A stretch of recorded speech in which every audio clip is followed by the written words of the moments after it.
হরে কৃষ্ণ, সকলকে সুস্বাগতম, সশ্রদ্ধ প্রণাম।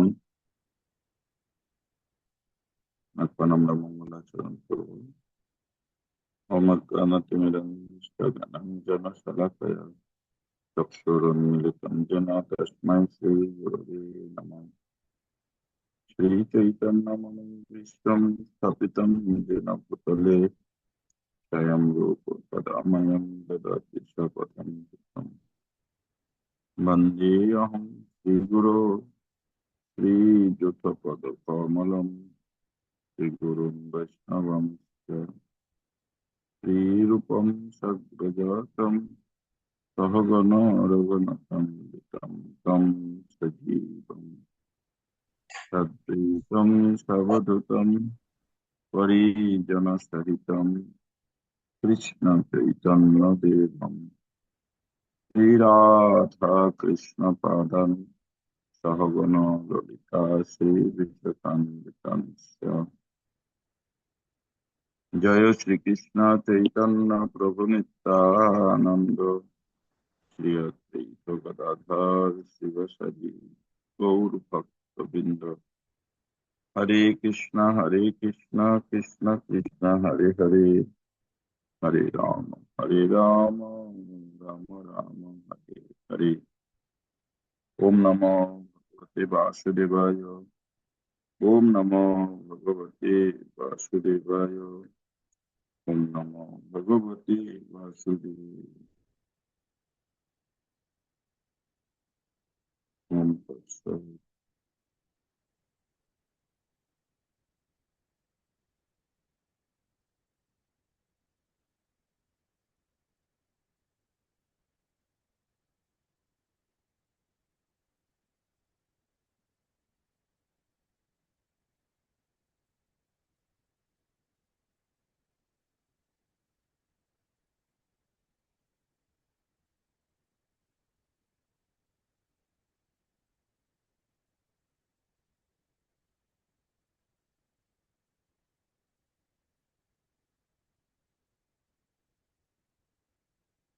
আজকে আমরা নবম অধ্যায়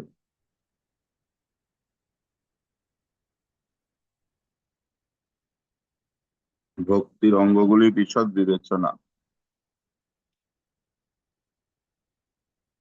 আজকে এক অধ্যায় হয়তো হবে না, যতটা হবে। নিন্দা। তুলসী মালা ধারণ, তিলক ধারণ, পুষ্পমাল্য ধারণ, শ্রীকৃষ্ণের শ্রীমূর্তি সম্মুখে নৃত্য,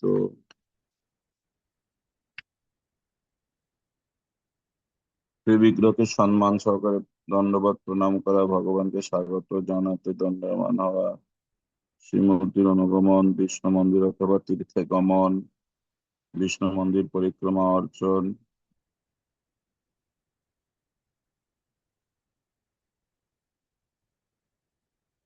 ভগবানের পরিচর্যা, কীর্তন, সংকীর্তন, এই সমস্ত বিষয়ে আজকে আমরা আলোচনা করি। তো প্রথমে নিন্দা। ভগবানের ও তার ভক্তের নিন্দা কখনোই সহ্য করা উচিত নয়। এই সম্বন্ধে শ্রীমদ্ ভাগবতের দশম স্কন্ধে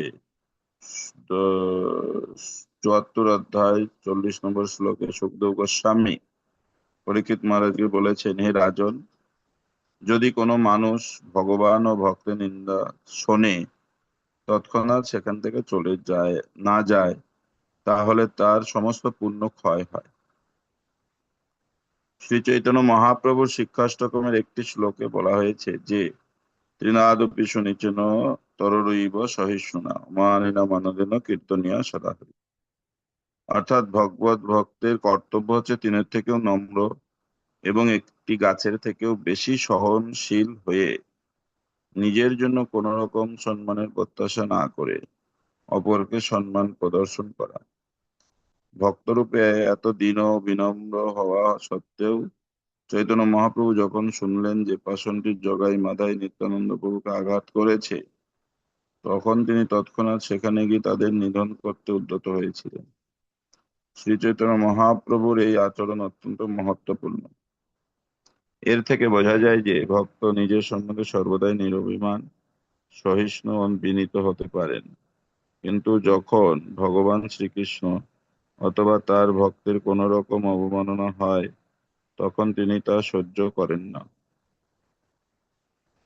এই রকম অপমানের তিন রকম প্রতিকার হতে পারে।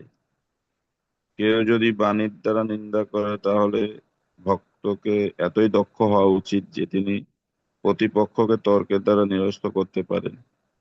যদি তা না পারেন, তাহলে দীনভাবে সেখানে দাঁড়িয়ে বিষ্ণু বৈষ্ণব নিন্দা শোনার থেকে বরং আত্মহত্যা করা ভালো। যদি তাও সম্ভব না হয়, তাহলে সেই স্থান ত্যাগ করে চলে যাওয়া উচিত।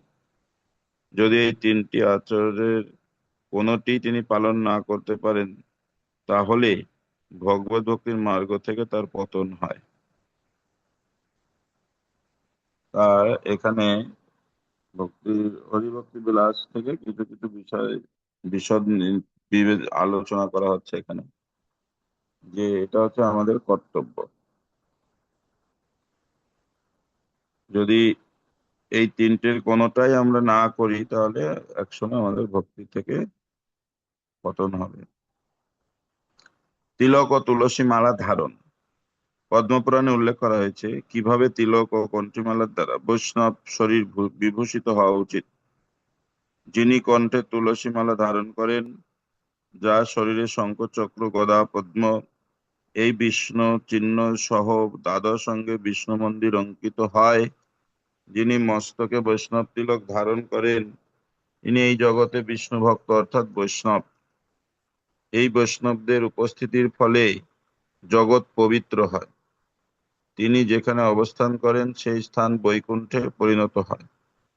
স্কন্দ পুরাণেও এইভাবে বলা হয়েছে, যিনি তিলক অথবা গোপীচন্দনের দ্বারা বিভূষিত হয়ে সমস্ত শরীরে ভগবানের নাম ধারণ করেন এবং যার কণ্ঠে ও বক্ষস্থলে তুলসী মালা থাকে, সেই বৈষ্ণবদের কাছে যমদূত আসতে পারে না। যমদূতেরা হচ্ছে পাপীদের দণ্ডদাতা ও মৃত্যুর দেবতা যমরাজের অনুচর। বৈষ্ণবেরা কখনো এই ধরনের যমদূতদের আয়ত্তাধীন নন। শ্রীমদ্ ভাগবতমে অজামিল উদ্ধার পর্বে বলা হয়েছে যে যমরাজ তার দূতদের স্পষ্টভাবে নির্দেশ দিয়েছেন কখনো বৈষ্ণবদের কাছে না যেতে। বৈষ্ণবেরা যমরাজের নিয়ন্ত্রণাধীন নন। পদ্মপুরাণে বলা হয়েছে, যে মানুষের শরীর চন্দন ও ভগবানের দিব্য নামের দ্বারা বিভূষিত, তিনি সব রকম পাপ থেকে মুক্ত হয়েছেন এবং তার মৃত্যুর পর তিনি পরমেশ্বর ভগবানের সঙ্গ লাভ করার জন্য কৃষ্ণলোকে প্রবিষ্ট হন। তো এইগুলো আমাদের ভক্তদের আচরণ করা উচিত, এবং ভক্তরা যারা নতুন হচ্ছে শেখানো উচিত। আর এইটার কারণ বলা হচ্ছে যে এই বিষ্ণু তিলক, বিষ্ণু মন্দির অঙ্কিত, তিনি তিলক ধারণ করেন, তিনি বৈষ্ণব।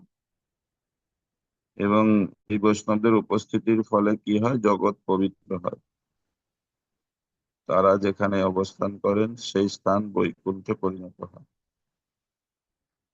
আর স্কন্দ পুরাণে বলা আছে, তিলক যিনি ধারণ করেন, যার কণ্ঠে তুলসী মালা ধারণ করেন, সেই ভক্তের কাছে, বৈষ্ণবের কাছে যমদূত আসেন না। যদিও যমদূতের হচ্ছে দণ্ডদাতা, মৃত্যুর দেবতা,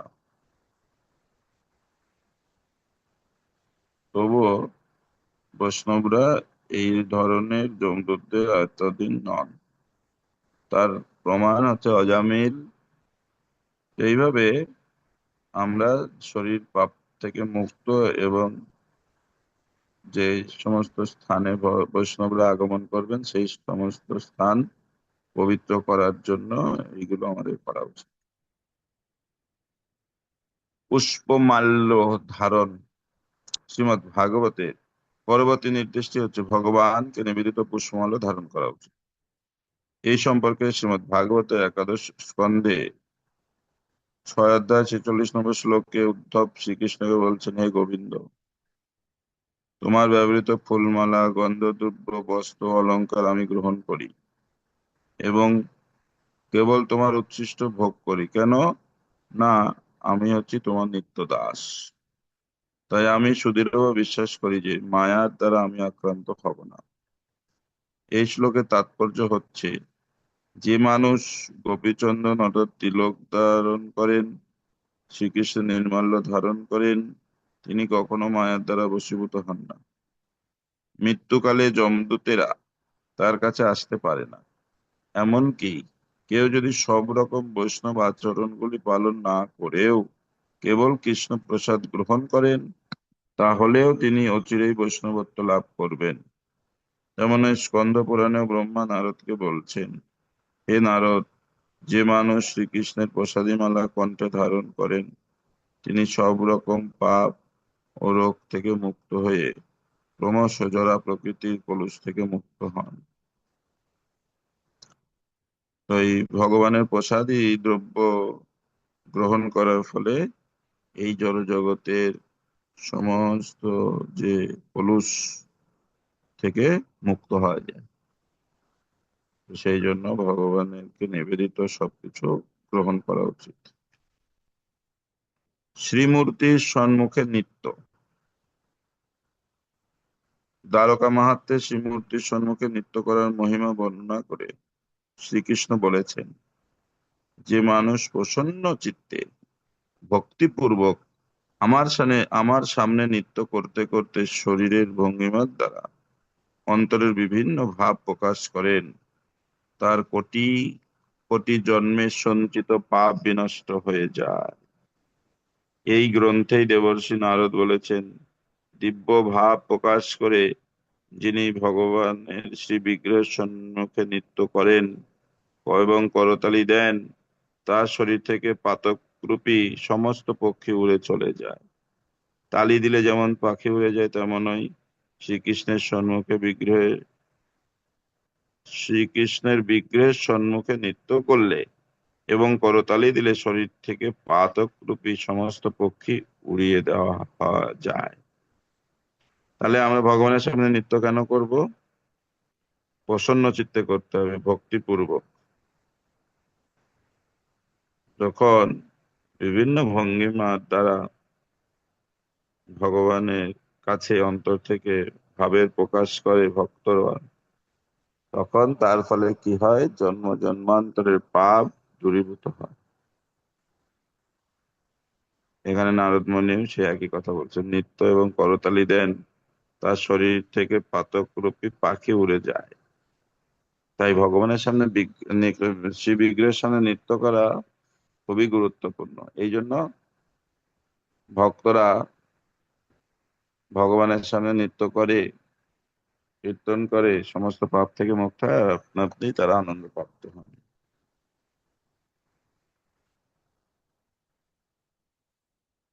শ্রী বিগ্রহকে সম্মান সহকারে দণ্ডবত প্রণাম। নারদীয় পুরাণে শ্রী বিগ্রহকে সম্মান প্রদর্শন ও দণ্ডবত সম্বন্ধে বলা হয়েছে, যিনি প্রভূত পুণ্যকর্ম আচরণ করেছেন এবং যে মানুষ কেবল শ্রদ্ধা সহকারে পরমেশ্বর ভগবানকে প্রণতি জানিয়েছেন, তারা সমপর্যায়ভুক্ত নন। যে মানুষ বহু যাগযজ্ঞ অনুষ্ঠান করেছেন, তিনি পুণ্যফল লাভ করবেন, কিন্তু সেই সমস্ত পুণ্যফল যখন শেষ হয়ে যায়, তখন তাকে আবার এই পৃথিবীতে জন্মগ্রহণ করতে হয়। কিন্তু যে মানুষ কেবল একবার শ্রদ্ধা সহকারে ভগবানের সেই বিগ্রহকে প্রণতি নিবেদন করেছেন, তাকে আর কখনো এই জগতে ফিরে আসতে হবে না, কেননা তিনি সরাসরি ভাবে কৃষ্ণলোকে উন্নীত হবেন।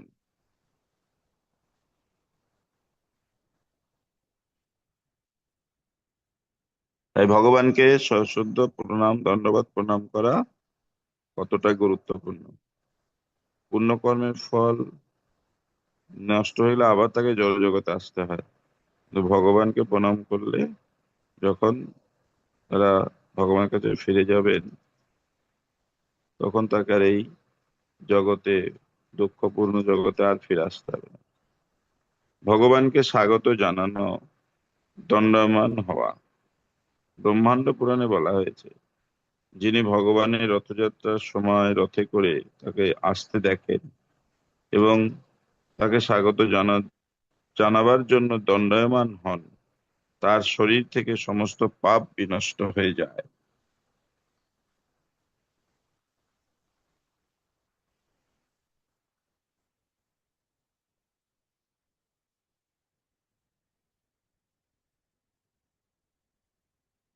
তো বিভিন্ন মন্দিরের বিজয় বিগ্রহ থাকেন, কখনো কখনো সপ্তাহে একদিন বা প্রতিদিন সন্ধ্যার পরে বা বিভিন্ন উৎসবে ভগবানের শোভাযাত্রা হয়। তখন সেই সমস্ত বিগ্রহকে দেখে স্বাগত জানানোর জন্য এগিয়ে যাওয়া এবং দণ্ডায়মান হওয়া, তার ফলে কি হবে, আমাদের পূর্বকৃত সমস্ত পাপ বিনষ্ট হয়। শ্রীমূর্তির অনুগমন, এই ধরনের একটি উক্তি ভবিষ্য পুরাণে রয়েছে, যেখানে বলা হয়েছে নিচু কুলোদ্ভূত কোনো মানুষও যদি রথের সম্মুখে থেকে অথবা পশ্চাৎভাগ থেকে রথের অনুগমন করেন, তাহলে অবশ্যই তিনি শ্রী বিষ্ণুর মতো ঐশ্বর্য প্রাপ্ত হন।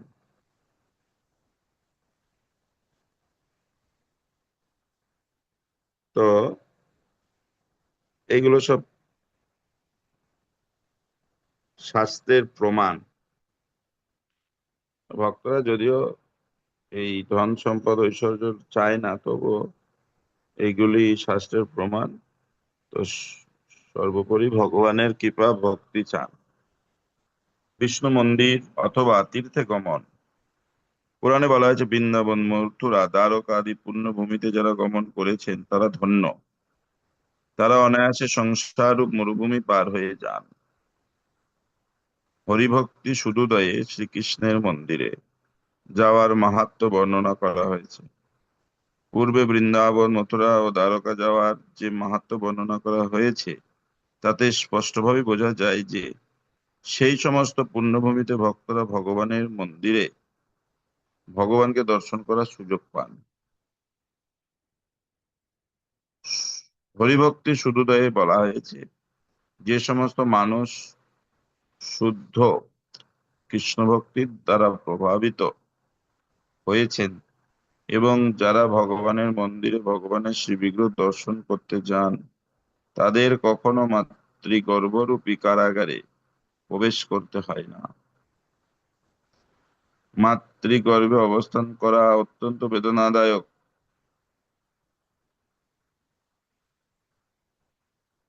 কিন্তু বদ্ধ জীব জন্মের পর সেই বেদনাদায়ক অবস্থার কথা ভুলে যায়। শাস্ত্রে জড় জগতের দুঃখময় অবস্থা থেকে উদ্ধার পাওয়ার জন্য প্রত্যেককে ভক্তি সহকারে ভগবানের মন্দিরে যাওয়ার নির্দেশ দেওয়া হয়েছে। তার ফলে অনায়াসে এই জড়জগতের দুঃখময় পুনর্জন্ম থেকে রক্ষা পাওয়া যায়। আমরা ধামে বা মন্দিরে কেন যাব? এই পুনর্জন্ম থেকে মুক্ত হওয়ার জন্য। আর সর্বোপরি এটা কি করে হবে? ভক্তি লাভ করার মাধ্যমে।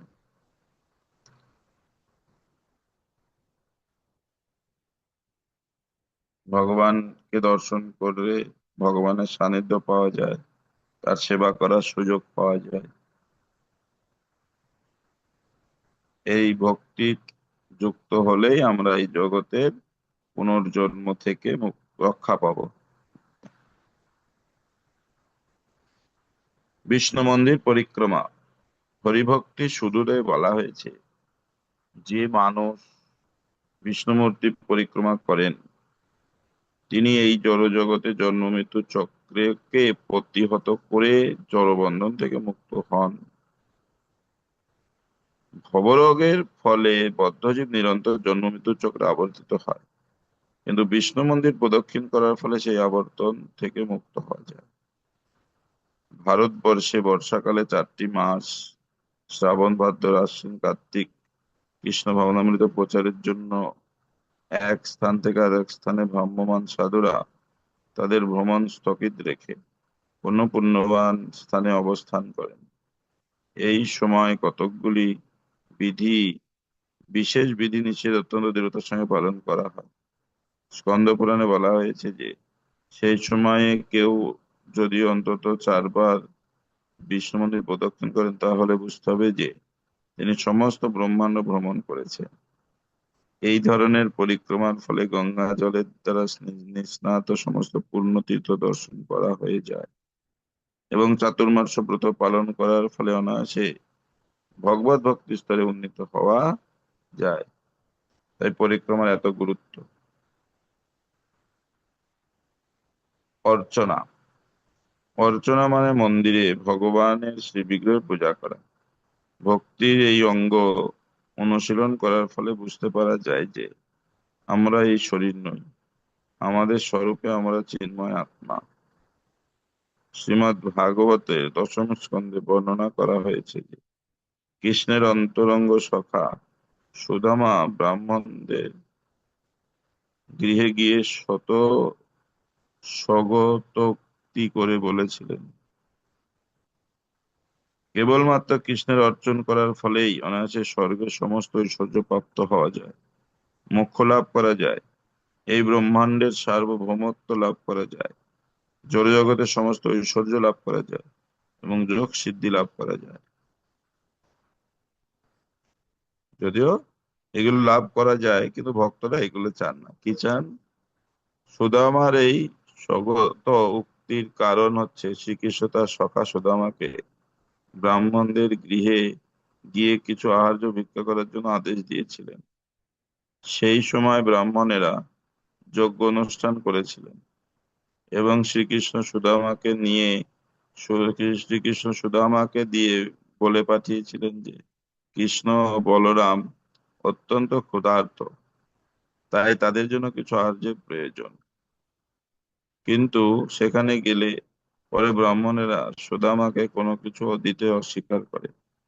কিন্তু ব্রাহ্মণ পত্নীরা তখন শুনলেন যে কৃষ্ণ বলরাম কিছু খাবার চেয়ে পাঠিয়েছেন, তৎক্ষণাৎ তারা নানা রকম উপাদেয় খাদ্যদ্রব্য নিয়ে নিজেরাই রওনা হলেন শ্রীকৃষ্ণ বলরামকে নিবেদন করার জন্য।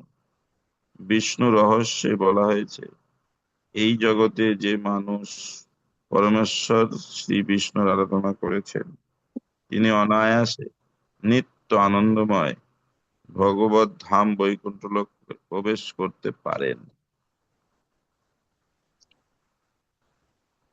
তো যারা ভগবানের অর্চনা করেন, আরাধনা করেন, তারা অনায়াসে নিত্য আনন্দময় ভগবত ধাম বৈকুণ্ঠ লোকে প্রবেশ করতে পারেন। অনায়াসে মানে বিনা পরিশ্রম, খুব সহজে।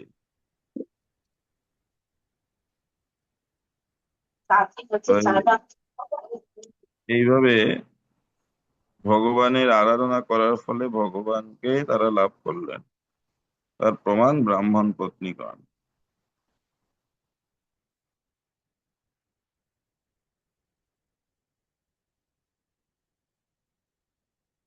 ভগবানের পরিচর্যা। বিষ্ণু রহস্যে বলা হয়েছে রাজার পরিচারকেরা যেভাবে রাজার সেবা করে ঠিক সেইভাবে যদি কোনো মানুষ ভগবানের সেবা করেন তাহলে অবশ্যই তিনি দেহত্যাগের পর কৃষ্ণলোকে উন্নীত হবেন। প্রকৃতপক্ষে ভারতবর্ষে ভগবানের মন্দিরগুলি ঠিক রাজপ্রাসাদের মতো, সেগুলি কোনো সাধারণ বাড়ি নয়। কেননা রাজা যেভাবে তার প্রাসাদে সেবিত হন শ্রীকৃষ্ণকেও ঠিক সেইভাবে সেবা করা উচিত। তাই বৃন্দাবনে শত শত মন্দিরে রাজকীয় ভাবে ভগবানের শ্রী বিগ্রহ আরাধনা করা হয়। নারদীয় পুরাণে বলা হয়েছে কেউ যদি কেবল কয়েক মুহূর্তের জন্য ভগবানের মন্দিরে থাকেন তাহলে অবশ্যই তিনি ভগবত ধাম প্রাপ্ত হবেন। সুতরাং এর সিদ্ধান্ত হচ্ছে যে সমাজে যারা বিত্তবান তাদের কর্তব্য হচ্ছে ভগবানের জন্য সুন্দর সুন্দর মন্দির তৈরি করা এবং তার পূজার আয়োজন করা, যাতে মানুষ সেই মন্দিরের প্রতি আকৃষ্ট হয়ে ভগবানের দিব্য নাম কীর্তন করে, ভগবানের শ্রী বিগ্রহের সম্মুখে আনন্দে নৃত্য করে, আনন্দে মগ্ন হয়ে নৃত্য করতে পারে অথবা ভগবানের দিব্য বা নাম শ্রবণ করতে পারে। এইভাবে সকলেই ভগবত ধামে উন্নীত হওয়ার সৌভাগ্য লাভ করতে পারে। পক্ষান্তরে বলা যায় কোনো সাধারণ মানুষও যদি ভগবানের মন্দিরে যান তাহলে তিনি অনায়াসে পরম সৌভাগ্যের অধিকারী হতে পারেন। সুতরাং যে সমস্ত ভগবত ভক্ত নিরন্তর পূর্ণ কৃষ্ণ ভাবনায় ভাবিত হয়ে ভগবানের সেবায় রত, তাদের সৌভাগ্যের কথা কে অনুমান করতে পারে? এই সম্পর্কে শ্রীমদ্ ভাগবতের চতুর্থ স্কন্ধে মহারাজ পিতু তার প্রজাদের বলেছেন, হে প্রজাগণ, ভগবান পরমেশ্বর ভগবান শ্রীহরি হচ্ছেন সমস্ত অধপতিত জীবের প্রকৃত ত্রাণকর্তা। কোন দেবতা বদ্ধ জীবকে মুক্ত করতে পারেন না, কেননা তারা নিজেরাই হচ্ছেন বদ্ধ। কোন বদ্ধ সত্তার পক্ষে অপর কোন বদ্ধ সত্তাকে মুক্ত করা সম্ভব নয়। কেবল পরমেশ্বর ভগবান স্বয়ং অথবা তার যথার্থ প্রতিনিধি বদ্ধ জীবকে মুক্ত করতে পারেন। ভগবান শ্রী বিষ্ণুর পদনখ থেকে গঙ্গা উদ্গত হয়ে এই পৃথিবী ও অন্যান্য সমস্ত গ্রহগুলিতে প্রবাহিত হয়ে পাপ পঙ্কিল জীব সমূহকে উদ্ধার করছেন। সুতরাং যে মানুষ নিরন্তর ভগবানের সেবায় যুক্ত, তার মুক্তির কথা নিয়ে কিছু বলার কি প্রয়োজন? তাদের মুক্তি সম্বন্ধে কোনো সন্দেহই নেই। তাদের পূর্বজন্মে যদি রাশিকৃত পাপও সঞ্চিত হয়ে থাকে, তাহলেও তাতে কিছু যায় আসে না। পক্ষান্তরে বলা যায়, যে মানুষ ভগবানের সেবায় যুক্ত হয়েছেন, তার জন্ম জন্মান্তরে সমস্ত পাপ ফল অচিরেই বিনষ্ট হয়। ভগবানের আরাধনা করার পন্থা পূর্বেই বর্ণিত হয়েছে এবং নিষ্ঠা সহকারে সেই সমস্ত বিধি নিষেধগুলি অনুসরণ করার চেষ্টা করা উচিত। ভগবানের আরাধনা করার আমরা পূর্বে আলোচনা করেছি এবং নিষ্ঠার সঙ্গে সমস্ত বিধি অনুসরণ করে আর ভগবানের আরাধনা করার চেষ্টা করা উচিত। আর যাদের সামর্থ্য আছে, বিত্তশালী ব্যক্তি, তাদের কর্তব্য হচ্ছে এই ভগবানকে যাতে রাজকীয় ভাবে সেবা করা যায় তার ব্যবস্থা করা। তার ফলে সাধারণ মানুষেরা ভগবান প্রতি, মন্দিরের প্রতি আকৃষ্ট হয়ে সেখানে আসবেন, প্রণাম করবেন, নৃত্য করবেন, কথা শ্রবণ করবেন, এইগুলো সুযোগ লাভ করবেন। তার ফলে তাদের কল্যাণ হবে। কীর্তন। লিঙ্গ পুরাণে ভগবানের মহিমা কীর্তন সম্বন্ধে বলা হয়েছে, ভগবানের মহিমা নিরন্তর কীর্তনকারী ব্রাহ্মণ অবশ্যই কৃষ্ণলোক প্রাপ্ত হন। দেবাদিদেব মহাদেবের স্তুতি থেকেও এই কীর্তন শ্রীকৃষ্ণের অধিক প্রিয়। তাই আমাদের সবসময় কীর্তন করা উচিত। সংকীর্তন।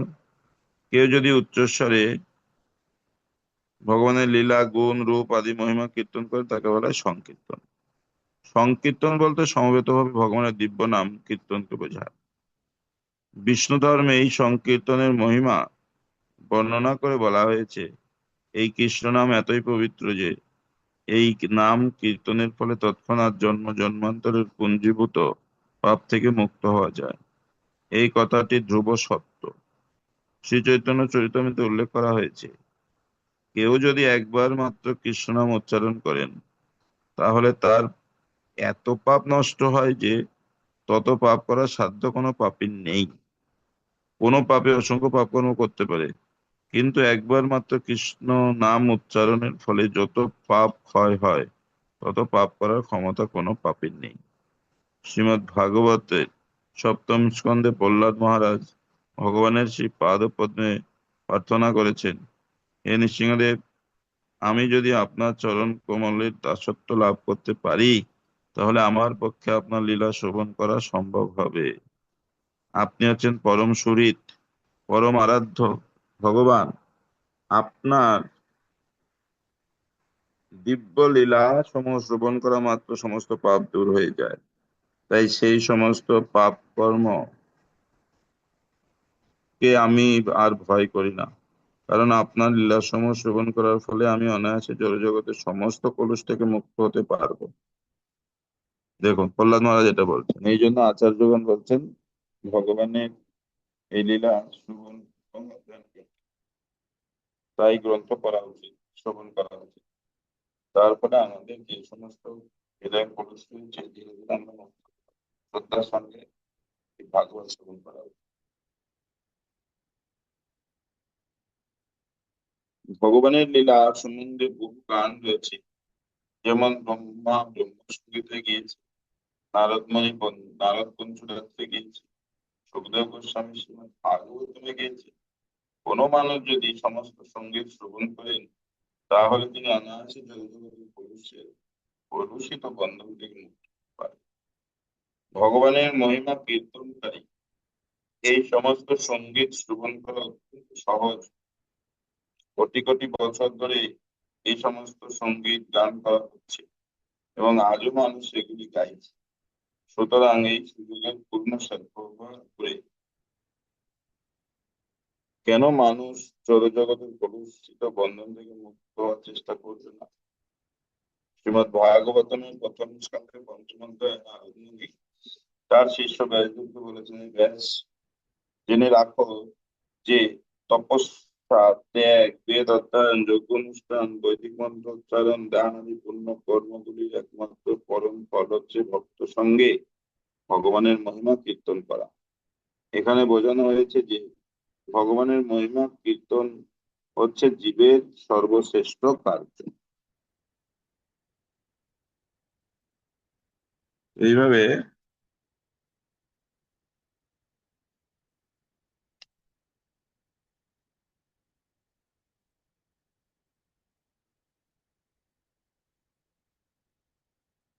আজকে এখানে থাক, আগামীকাল আবার আমরা বাকিটা শ্রবণ করবো।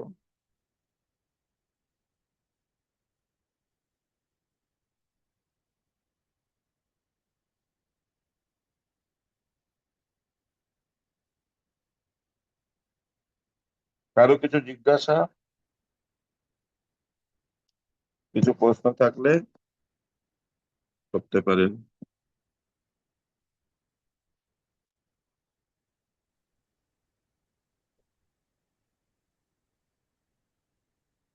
প্রভুজি হরে কৃষ্ণ। ধন্যবাদ প্রণাম। হরে কৃষ্ণ। আহ, প্রভুজি আমরা আহ, বৈষ্ণব শাস্ত্র থেকে জেনেছি যে একজন ভক্ত সম্পূর্ণরূপে নিষ্কপট এবং নির্মাৎসর্য না হওয়া পর্যন্ত সে হুম। বৈকুণ্ঠ ধাম বা ভগবত ধামে যাওয়ার যোগ্য হয়ে ওঠে না। আবার হুম। দেখেছি যে বৈদিক ভক্তির বিভিন্ন স্তর উত্তরণ করে ভাবভক্তি প্রেমভক্তি পর্যায়ে পৌঁছালে তবে সে ভগবত লাভ করে। তো এইখানে এই যে কটি আমরা অধ্যয়ন করলাম এখন নবম অধ্যায়ে, হুম। আহ, তো সেইগুলোর মাধ্যমেও সেই একই রকমের আহ, মানে লাভ পাওয়ার উল্লেখ করা হচ্ছে।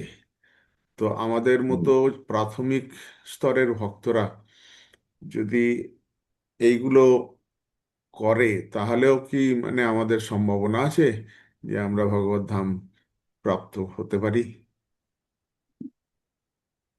তো এই এইটা ক্ষেত্রে এইটা হচ্ছে কলিযুগ, যেমন এইগুলো বলা হচ্ছে যে এইভাবে আমরা ভগবানকে পেতে পারি। আপনি পূর্বে যা বললেন, এই ভক্তি যোগ অনুশীলন করলে আমরা যখন কলুষ থেকে মুক্ত হব, তখন সেই স্তরে আমরা আপনা থেকেই উঠতে